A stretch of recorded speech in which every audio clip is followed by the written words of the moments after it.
ரவீனா திரைப்படங்களில் டப்பிங் ஆர்டிஸ்டாக இருந்து வருகிறார். சாட்டை, கத்தி, ஐ, வேலையில்லா பட்டதாரி, தெறி போன்ற பல படங்களில் ஹீரோயின்களுக்கு பின்னணி குரல் கொடுத்துள்ளார்.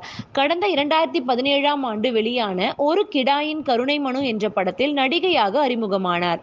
மேலும் பிரதீப் ரங்கநாதன் இயக்கத்தில் லவ் டுடே என்ற படத்தில் நடித்ததன் மூலம் ரசிகர்களை வெகுவாக கவர்ந்தார். அண்மையில் வெளியான மாமன்னன் படத்தில் பகத் பாசிலின் மனைவியாக ரவீனா நடித்திருந்தார். இந்நிலையில் அண்மையில் ஒரு யூடியூப் சேனல் ஒன்றுக்கு பேட்டியளித்திருந்தார். அதில் பல நடிகர்களுடன் இவர் எடுத்த புகைப்படங்களை காண்பித்து அது குறித்து பேசினார். அப்பொழுது தனுஷுடன் எடுத்த ஒரு புகைப்படத்தை பார்த்து பேசிய ரவீனா, தனுஷ் எனது கிரஷ் லிஸ்டில் உள்ளார். I love Dhanush sir. இந்த புகைப்படம் தனுஷ் இயக்கிய பவர் பாண்டி திரைப்படத்தின் டப்பிங்கில் எடுத்தது. அவருடன் வேலை செய்தது என்னுடைய அதிர்ஷ்டம். வேலையில்லா பட்டதாரி 1 மற்றும் 2 டப்பிங்ல தனுஷ் சார் தான் என்னுடன் இருந்தார். பவர் பாண்டி படத்தின் போதும் அவர் என்னுடன் டப்பிங் ஸ்டுடியோவில் இருந்தார். அப்பொழுது எனக்கு டப்பிங் செய்வதா, இல்லை அவரை பார்ப்பதா, இல்லை அவர் சொல்வதை கவனமுடன் கேட்டு டப்பிங் செய்வதா என்றே தெரியவில்லை. பல விஷயங்கள் என் மனதில் ஓடிக்கொண்டே இருந்தது.